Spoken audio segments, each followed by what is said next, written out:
오늘 설교 제목을 보시면 하나님의 선입니다. 하나님의 선인데, 하나님의 선이라는 단어가 성경에는 참 많이 나옵니다.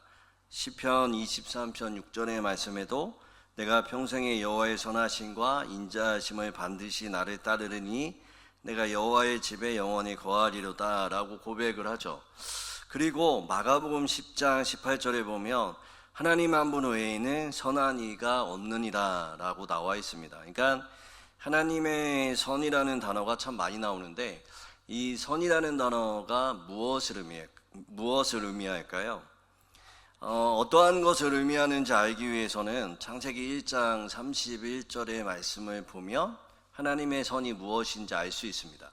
창세기 1장 31절의 말씀에 보면 이런 말씀이 있죠. 다 아시는 말씀이지만 하나님이 지으신 그 모든 것을 보시니 보시기에 심히 좋았더라. 좋았더라라고 얘기하죠. 그러니까 하나님의 선은 뭐냐면 하나님이 보시기에 좋은 것입니다. 그분의 성품과 뜻이 일치하는 모든 것이 하나님은 선하다라고 말씀하시죠. 그러니까 좋았더라라는 단어를 시브리어로 봤더니 영어 단어로 굿입니다. 굿, 선하다, 좋다, 선하다라는 뜻이죠. 좋다가 선하다라는 것이고, 선하다라는 게 뭐라고요? 좋다, 이겁니다. 하나님 보시기에 좋은 것, 그것이 하나님 앞에 선한 것입니다. 그러니까 그러면 인간이 생각하는 선은 뭘까요? 그러니까 하나님이 생각하는 선 좋다. 그러면 인간이 생각하는 선, 그러니까 인간이 생각하는 좋다가 있겠죠. 우리가 말하는 좋음의 기준은 대부분 누구에게 있을까요? 나 자신에게 있습니다. 그러니까 무언가가 나를 기쁘게 하고 편하게 하고 조금이라도 유익을 주면 우리는 뭐라고 얘기하죠? 참 좋다, 이렇게 얘기하죠. 그러니까 인간의 선은 대체로 지금 이 순간 나에게 유익한가 아닌가에 맞추어져 있습니다. 행복하면 선이고요, 마음이 편하면 선이고, 일이 잘 풀리면 선이고, 감정이 좋으면 선이고, 판단이 옳으면 선이고, 좋은 일이 생기면 선이죠. 좋죠. 그러니까 사실 이거는 너무 자연스러운 우리의 모습입니다. 누구나 행복하기를 원하고 지금 상황이 편하고 평안하기를 날마다 바라죠. 하지만 그 기준이 언제나 나 중심에 머물러 있는지, 하나님은 하나님이 좋으신 건지, 이걸 날마다 좀 비교하는 것들이 우리 가운데 필요한 거죠. 그러니까 내가 좋은 게 하나님도 좋으신지, 그리고 하나님이 좋다라고 하시는 게 나도 좋은지, 이것들을 좀 우리가 날마다 살펴보아야 합니다. 그런데 하나님의 선과 인간의 선이 충돌하는 사건이 성경에는 종종 나옵니다. 첫 번째 사건이 뭘까요? 아담과 하와. 이 사건이 선의 충돌이죠. 창세기 3장 6절에 보면 여자가 선악과를 봐요. 그리고 뭐라고 얘기하죠? 먹음직하고 보암직하고 지혜롭게 할 만큼 탐스럽다라고 말하는 건 뭐라고 얘기하죠? 이부 편에서 선이죠. 좋은 거죠. 그런데 하나님 편에서는요, 안 좋았던 거예요. 하나님의 선이 아니었죠. 이게 충돌합니다. 또 한 가지는요, 사무엘상 15장 15절에서 22절의 말씀에 보면 우리가 잘 알고 있는 사울의 제사 드리는 사건이 나오죠. 그럴 때 잘 보시면 뭐라고 써 있냐면 이렇게 말해요. 사울이 이르되 백성이 그 중에서 가장 좋은 것으로 여호와께 제사하려고 남겼다라고 얘기해요. 그러니까 이제 사울 편에서 또 백성들 편에서는 선이었죠. 좋은 것이었어요. 그런데 하나님이 뭐라고 얘기하세요? 사무엘을 통해서 순종이 제사보다 낫고 듣는 것이 수양의 기름보다 나으니라 라고 말하면서 하나님의 선과 인간의 선이 충돌하는 것을 볼 수 있죠. 마지막 한 절을 더 살펴보면 마태복음 16장 21절에서 23절에 보면 예수님께서 고난과 죽음을 예고하세요. 그랬더니 베드로가 말하죠. 우리가 잘 알고 있는 말씀, 주여 그리 마옵소서, 결코 이런 일이 주께 미치지 아니하리이다 라고 말하죠. 그러니까 그 일이 십자가의 사건이 일어나지 않는 것이 베드로에게는 선이에요. 그런데 예수께서 뭐라고 얘기하시죠? 잘 아시죠? 사탄아 내 뒤로 물러가라. 왜 이 말씀하셨을까요? 그게 선이 아니라는 것이죠. 선의 충돌입니다. 그러면 하나님의 선의 방식은 어떤 것일까요? 그러니까 하나님은 무엇을 보시면서 선하다, 그리고 하나님의 선은 어떠한 방식으로 표출될까요? 세 가지입니다. 세 가지인데 성경에 보면 다양한 게 있어요. 그런데 대표적으로는 세 가지예요. 뭐냐면 거룩, 사랑, 생명. 다시요. 거룩, 사랑, 생명. 한번 같이 해볼까요? 거룩, 사랑, 생명. 이게 본질적으로 하나님이 보시기에 좋았다라고 말씀하시는 부분이에요. 그런데 만약에 하나님은 거룩한 걸 보시면서 선하다, 좋다라고 말씀하시는데 이게 거룩하지 않으면 뭐라고 말씀하실까요? 안 좋아하시죠. 그리고 하나님은 선을 발동해서 이게 거룩하게 되기까지 하나님이 작동하세요. 행동하세요. 또 하나님은 사랑의 모습을 보면서 선하다라고 말씀하시고 좋다라고 말씀하시는데 이게 사랑이 작동하지 않으면 어떻게 될까요? 그 가운데 하나님의 사랑이 작동할 수 있도록 일하시는 거죠. 또 한 가지는 생명도 마찬가지입니다. 하나씩 살펴보면 하나님은 거룩한 선은 먼저 이 거룩하다는 게 뭐냐면 모든 것을 제자리, 질서 있게 해주신다라는 거예요. 이 부분을 주일 때 한번 이야기할 텐데요. 혼란스러운 세상 속에서 하나님은 옳고 그름의 경계를 세우세요. 그리고 그분의 거룩은 우리의 어떠한 여러 가지 생활과 또한 생각과 마음을 이렇게 묶는 것 같은, 그 규칙 안에서 묶는 것 같지만 절대 그렇지 않습니다. 그것을 묶고 경계선을 치는 이유는 그렇게 느껴지는 건 답답하게 느껴질 수 있지만 아니에요. 하나님은 이 흐트러지지 않도록 바로 질서를 세우시고 우리를 보호하시는 거예요. 거룩은요, 하나님은 우리에게 거룩을 요구하시는 건 우리를 보호하시기 위한 거예요. 두 번째는 사랑입니다. 우리가 잘못해도 실패해도 하나님은 우리를 포기하실까요? 포기하지 않으실까요? 포기하지 않아요. 이 사랑, 이 자비의 선이 우리를 살립니다. 우리가 자격이 없어도, 우리가 무엇인가 잘못해도 끝까지 하나님의 사랑은 우리를 품죠. 또 한 가지는 생명입니다. 하나님은 우리 가운데 풍성하게 하시고 생명의 길로 나가게 하십니다. 우리가 단순히 생존하는, 살아있다라는 것으로만 만족하시지 않고 충만하게, 생명력이 충만하게 넘치기를 원하세요. 그래서 요한복음 10장 10절에 보면 내가 온 것은 양으로 생명을 얻게 하고 더 풍성하게 얻게 하려 하신다라고 말씀하죠. 세상이 주는 즐거움은 잠시죠. 그러나 하나님의 생명은 꺼지지 않는 기쁨을 주고요. 그분의 선은 단순히 살게 하는 것이 아니라 풍성하게 살게 하는 은혜로 나타나게 됩니다. 그러니까 하나님의 선이 나타나는 것 세 가지 뭐죠? 거룩, 사랑, 생명. 이 세 가지를 꼭 기억하셔야 돼요. 제가 신방하는 어떤 집에 갔더니 한 방에 좋아하는 가수 사진이 엄청나게 있더라고요. 포스터 사진, 비계, 거기에 다 그 연예인의 사진이 있었어요. 누구였냐면 임영웅이었어요. 임영웅 좋아하세요? 네, 저는 말하면 안 되겠네요. 하여튼 그렇죠.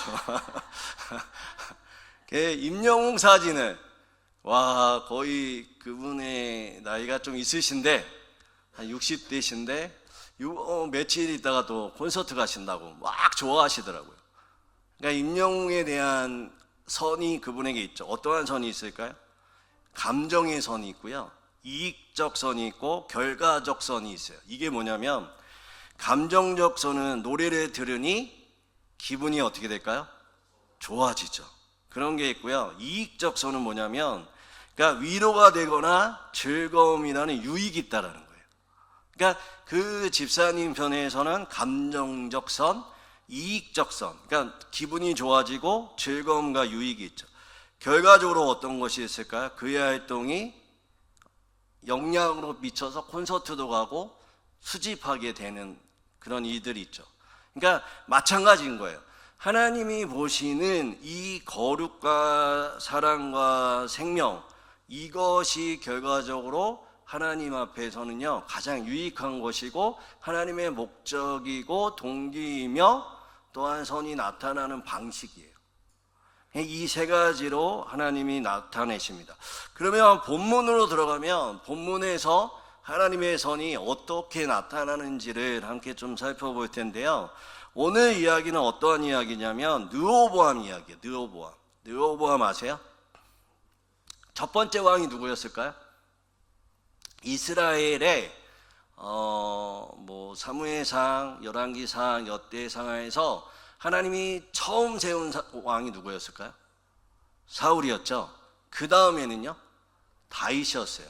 그 다음에는요 솔로몬, 그 다음에는요 르호보암이에요. 그러니까 다윗 다음에 솔로몬 다음에 르호보암입니다. 이 르호보암은요 어떠한 재주나 능력이 있지는 않았어요. 이 르호보암에게 무엇이 있었냐면 다윗과 솔로몬이 준 재산과 번영과 안정이 있었어요. 그런데 어떻게 됐을까요? 처음에는 겸손해요. 하나님을 의지했죠. 그런데 그의 나라가 견고해질수록 세력이 강해질수록 누구를 버리냐면 하나님을 버려요. 그래서 오늘 역대하 12장 1절 한번 1절을 우리 같이 한번 성경책 보시고 앞에 화면은 아마 안 나올 텐데 여러분만 12장 1절 한번 읽어볼까요? 찾았으면 아멘. 못 찾았으면 할렐루야. 예, 할렐루야 하세요. 예. 한번 읽어보겠습니다. 시작. 르호보암이 나라가 견고하고 세력이 강해짐에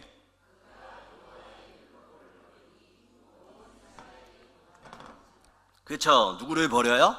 하나님을 버려요. 그러니까 누가 따라해요? 이스라엘 그것을 본으로 삼죠. 착각한 거예요. 하나님이 주셨는데 그것이 하나님을 버리는 것이 돼버리죠. 그랬더니 어떻게 해요? 하나님이 치시죠. 누구를 통해서? 애굽왕 시삭을 통해서 쳐버려요. 그런데 이 르호보암이 잘한 게 있어요. 뭘 잘했냐면 6절입니다. 6절의 말씀을 한번 볼까요? 6절의 말씀을 한번 보겠습니다. 6절 시작. 이에 이스라엘 방백들과 양이 스스로 겸비하여 이르되 여호와는 의로우시다 하매. 그렇죠. 회개해요. 겸비하고 하나님께 돌아옵니다. 그랬더니 하나님이 어떻게 하시느냐? 징계를 거두고 하세요. 거두고 가시면서 7절입니다. 오늘 말씀인데요.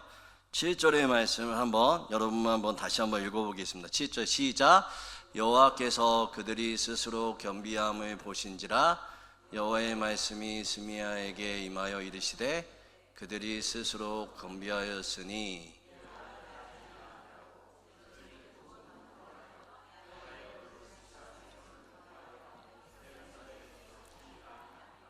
아멘. 뭐라고 얘기하죠? 그들이 겸비하니까 하나님이 뭐라고 말씀하세요?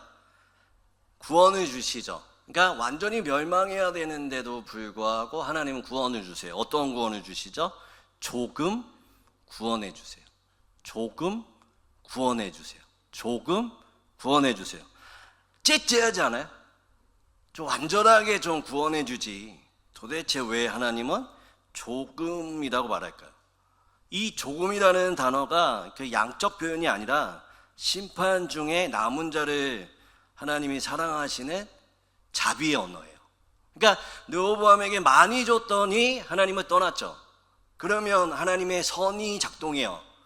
이 르호보암이 하나님 보시기에 거룩해야 되고 그 다음에 생명이 있어야 되고 하나님의 사랑이 나타나기 위해서는 어떻게 해야 될까요? 다시 마음 많이 줘야 될까요? 조금 줘야 될까요? 조금이에요. 이 조금이 하나님을 붙잡게 하고 이 조금이 하나님의 사랑을 느끼게 하고 이 조금이 교만하지 않게 하는 거예요. 놀랍지 않아요? 뭔가 확 오는 게 있지 않으세요? 조금. 조금. 여러분, 이 조금이 우리의 이야기 같지 않으세요? 여러분, 우리는 르호보암과 같이 절망의 자리에 있을 때가 있어요. 때로는 완전히 망했다라고 생각할 때가 있어요. 그때도 하나님은 우리를 버리지 않으세요. 그러니까 우리가 죄를 짓고 우리가 실패하고 우리가 어떠한 일들에 대해서 잘못하는 경우가 있을지라도 하나님의 자비의 선이 나타나요. 어떻게 해요? 조금의 은혜가 우리 가운데 있다고요. 르호보암은 모든 것을 잃었다고 느꼈지만 하나님은 완전히 멸하시지 않으셨어요. 하나님은 언제나 끝처럼 보이는 곳에 남은 은혜를 주세요. 그 조금은 생명선이 되고요, 우리가 절망의 끝에 설 때 하나님은 그 조금을 붙잡고 다시 시작하게 하신다고요. 그래서 이사야 42장 3절의 말씀에 보면 상한갈 때를 꺾지 아니하시며 거저가는 등불을 끄지 아니하시려다 라고 말씀하세요. 우리가 죄로 인해서 아니면 우리가 무엇인가 하나님의 뜻대로 살아가지 않아도 하나님의 선이 작동해서 우리가 그렇게 거룩하지 못하고 절망 안에 있어도 하나님은 우리를 완전히 버리시지 않고 하나님이 우리를 통해서 좋게 보이기 위해서 어떻게 해요? 조금의 사랑과 은혜를 남겨주신다. 아멘. 이게 느껴지시고 이게 깨달아지면 여러분은 깊은 영성 속에 들어가요. 깊은 하나님의 마음과 이 믿음의 세계가 이런 거구나라는 것들을 깨닫게 됩니다. 절망의 자리에서 남은 조금은 하나님은 여전히 우리를 붙드신다라는 증거입니다. 또 한 가지 뭐냐면 욕망의 자리에 조금이 있어요. 첫 번째가 절망의 자리에 조금의 은혜를 주신다면 두 번째는 욕망의 자리예요. 여러분, 이럴 때 있지 않으세요? 왜 더 많은 것을 안 주시지? 그러니까 많이 달라고 기도하잖아요. 우리가 막 교회는 하나님 정말 채워주세요. 하나님, 우리의 가정 가운데 자녀들에게는 지혜와 그들 가운데 건강과 여러 가지 열어주세요. 그리고 나에게는 재정과 하나님의 어떠한 부어주심을 주세요라고 얘기하는데 안 주세요. 아예 또 안 주시는 것도 아니에요. 조금 주세요. 그렇지 않으세요? 여러분의 통장에 조금 있죠. 그리고 우리 자녀들을 보면 아예 멍청이는 아닌데 그렇다고 또 완전히 잘하는 것도 없고 조금 잘하잖아요. 우리 교회도 사실은 많이 채워주실 때도 있었지만 지금은요,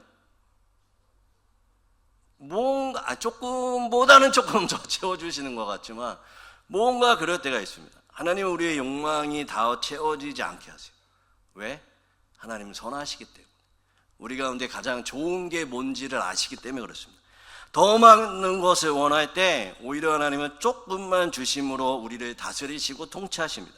그 조금은 결핍이 아니라 훈련의 은혜이고 그것이 곧 하나님을 바라보게 하는 도구가 되죠.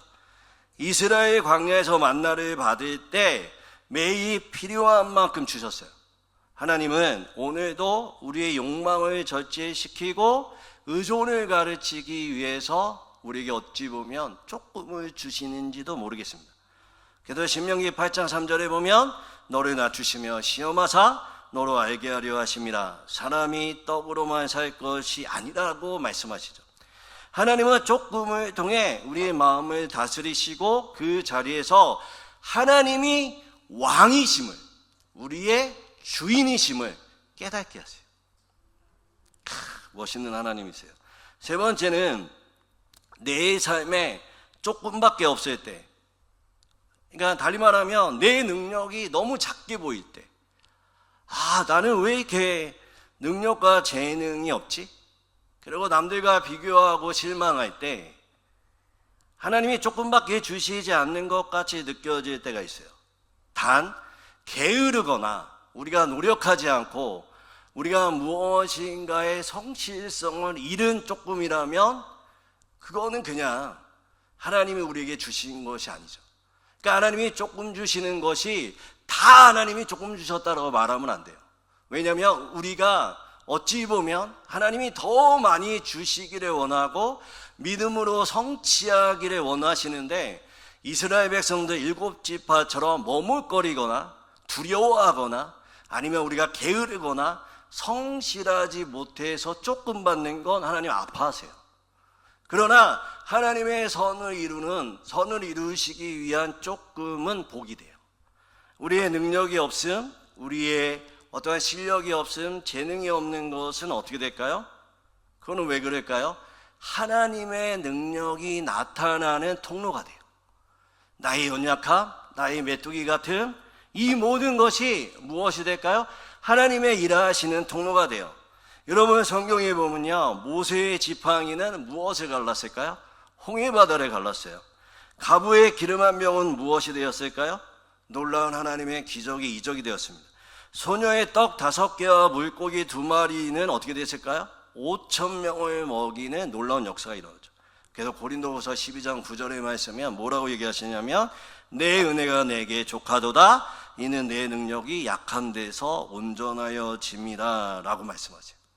내게 조금은 부족함이 아니라 하나님의 능력의 시작점이 됩니다. 할렐루야. 하나님은 우리 가운데 믿음을 요구하시고 여리고성을 무너뜨리게 하실 때도 있어요. 하나님은 오병이어의 사건과 같이 5,000명의 사건, 우리의 작은 재능과 우리가 가지고 있는 작은 것을 통해서 우리의 삶 가운데 부어주실 때도 있어요. 그리고 우리의 교회를 채워주시고 우리의 일터 가운데 하나님의 놀라운 기적, 홍해바다를 가르치는 사건, 여러 가지 놀라운 기적들을 우리 가운데 일으키실 때도 있습니다.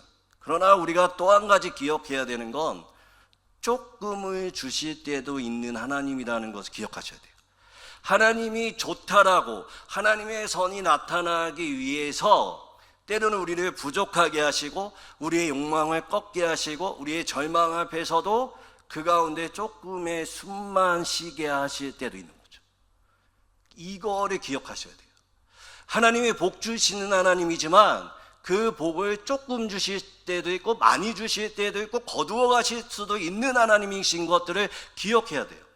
여러분, 하나님 복 주세요, 하나님 채워주세요, 하나님 이렇게 말하면 사실상 하나님을 반쪽밖에 모르는 겁니다. 하나님은 주시는 하나님이시지만 거두어 가시는 하나님일 수 있다는 것을 기억하셔야 돼요. 그래야 나에게 많이 주신 것도 은혜고 조금 주신 것도 은혜고 내가 부한 것도 은혜고 가난한 것도 은혜인 것을 깨닫게 되는 거죠. 이게 진정한 예수 믿는 맛입니다. 제가 좋아하는 목사님 중에 요즘에 엄청 뜨는 목사님이 있으세요. 제가 이제 그분은 저를 모르지만 저는 개인적으로 그분을 잘 압니다. 건너 잘 들었는데, 이분이 교회에 한 150명 정도 목회를 한 20년, 30년을 하셨어요. 근데 요즘에 떠요. 요즘에 그 교회에 몰려갑니다. 그래서 한 10,000명이 됐어요. 놀랍지 않으세요? 거의 10,000명인 것 같아요. 거기 부목사 중에 한 명이 있는데, 그냥 출석이 10,000명은 아니고요, 재적이 10,000명 같아요. 출석은 한 4,000명 정도 된다고 얘기를 하더라고요. 근데 이분이 개척하시고 한 150명 정도 됐을 때 너무 이제 속상했어요. 왜 나는 이렇게 일이 안 풀리지? 그리고 이분이 인생을 뒤돌아보니 너무 자기는 가난한 거예요. 어느 날 새벽 예배 끝나고 하나님 앞에 물어봤대요. 하나님 나는 왜 이렇게 가난해요? 나는 왜 이렇게 가난하고 왜 이렇게 뭐가 안 돼요? 근데 갑자기 하나님의 음성이 그 목사님한테 들렸다고 해요. 뭐라고 얘기했을까요? 내가 너를 가난하게 했다. 이 얘기를 듣자마자 이 목사님 어떻게 됐을까요? 기도 접어치웠어요. 그리고 그날 기도 안 했어요. 왜? 하나님한테 삐졌어요. 하나님한테 삐져서 말이 되냐고. 하나님, 누군가의 죄 때문에, 누군가의 못 때문에 내가 가난하다고 말하면 괜찮은데 하나님이 나를 가난하게 했다고요? 하나님 실망했어요. 하나님 삐졌어요. 그리고 그날 기도 안 했어요. 그리고 그날 하루 종일 아무것도 먹지 않고 삐진 상태로 하나님 앞에 있었대요. 그런데 돌아보니 어떻게 됐을까요? 가난해서 하나님 의지했대요. 가난해서 사람 보지 않게 됐대요. 가난해서 목사 됐대요. 가난해서 하나님께 나올 수 있었대요. 가난해서 기도하는 목사 될 수 있었대요. 가난해서 더 하나님의 마음을 느낄 수 있었대요. 생각해보니 이 조금이 결국엔 어떻게 됐을까요? 이 목사님을 만든 거예요. 그게 하나님 보시기에 가장 좋은 거예요. 우리가 보기에는요, 부한 거죠. 많이 있는 거죠. 많이 인도하심이 있으면 하나님 앞에 너무 좋죠. 그런데 하나 솔직하게 여러분 말씀해 보세요. 그러면 여러분 누워보아하면 안 될 거라고 자신할 수 있으세요? 자신할 수 있으세요? 나 누워보아하면 아니라 정말 하나님 다윗과 같이 솔로몬과 같이 섬길 수 있어요 라고 여러분 자신 있게 오늘 말씀하실 수 있으세요? 아니라고요. 그렇다면 이 조금이 은혜라고요. 여러분 그 목사님 얘기 듣는데 제가 너무 마음에 눈물이 흘렀어요. 왜인지 아세요? 저의 삶과 똑같았거든요. 제가 사실 되게 부자였어요. 제가 어릴 때 너무너무 부자였습니다. 저희 어머니는 어릴 때 식모가 따로 있었고 운전기사가 있었어요. 대단하죠? 저희 어머니가 결혼을 아버님하고 했는데 제 어릴 때 아버지와 어머니가 돈을 정말 많이 버셨어요. 제 초등학교 때 어머니 아버님 수입이 하도 엄마가 얘기해서 제가 기억하는 게 1200만 원이었어요. 지금도 1200만 원 벌면 우아한데 어머니가 그러셨어요. 그리고 제가 중학교 때 이태원인가 거기를 가가지고 이태원에 5층짜리 건물이 있어요. 고등학교 때네요. 근데 어머니가 딱 이 얘기를 하셨어요. 이거 네 거 될 수 있었어 그랬어요. 이거 네 거 될 수 있었어. 이태원에 5층짜리 건물 될 수 있었어는 뭘까요? 안 됐다라는 거잖아요. 저희 아버님이 다 말아드셨어요. 다 말아드셨어요. 뭐라고 말씀드릴 수 없지만 집 말아드시고 재산 말아드시고 빌딩 말아드시고 다 말아드셨어요. 제가 어린 마음에 고등학교 때 대학 가서 정말 고시원 막 가난하게 살 때 아버지랑 얼마나 엉망인지 아세요? 그런데 지나고 보니까 그게 은혜예요. 저 만약에 그 빌딩에 있었으면 어떻게 됐을까요? 저희 때 오렌지족이라고 아세요? 예, 외제차 타고 그거 타고 다니면서 안 봐도 아시겠죠? 안 봐도 아시겠죠? 아마 이런 모습 아닐 거예요. 제가 그것이 있었다면 이 50대의 저의 삶은 목사와 여러분 안에서 이렇게 아름다운 공동체 안에서 아름다운 이런 말하면 또 너무 이 모습이 아니었겠죠. 그러니까 제가 망한 게 복이에요. 아버지가 그렇게 된 게 복이에요. 제가 여러분을 만난 게 복이에요. 여러분 너무 쉽게 조금이 하나님이 주신 거라고 말하기는 어려워요. 그러나 하나님의 본심은 부어주기를 원하세요. 치유하기를 원하세요. 여러분 가운데 형통하기를 원하세요. 복주기를 원하세요. 그러나 가끔은 하나님이 보시기에 좋았더라고 말씀하시기 위해서 조금을 주시기 원할 때도 있어요. 오늘 12장 7절에 조금은 르호보암을 너무나 사랑하시는 하나님의 마음입니다. 다윗을 사랑하셨고 솔로몬을 사랑하셔서 그래서 그 아들 그 손자 르호보암을 너무 사랑하셨던, 그래서 뒤에 보시면 금방패가 음방패로 바뀌어요. 그의 인생 가운데 음방패로 바뀌자 보호하는 게 금방패를 가지고 있을 때는 이 금방패가 나를 도와주고 이 금방패가 나를 모든 것을 지킨다라고 생각했는데 다 잃고 음방패로 바뀌자 그의 마음이 진정한 나를 보호할 분이 하나님이시구나라는 것들을 보게 돼요.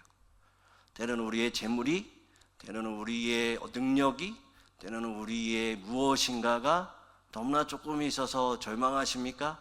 그것이 하나님의 귀중한 사랑의 표현일 수 있음을 기억하시고 여러분의 그 작음과 연약함과 조금이 여러분 안에 만족이 되시고 하나님의 사랑임을 깨달아 다시 한번 하나님 앞에 이 모든 것을 감사함으로 올려드릴 때에 오히려 음방패가 금방패가 되어지고 곳간이 채워지고 하나님의 놀라운 역사가 다시 한번 여러분의 삶 가운데 가득하시기를 가득하시기를, 가득하시기를, 가득하시기를, 가득하시기를 축원드립니다.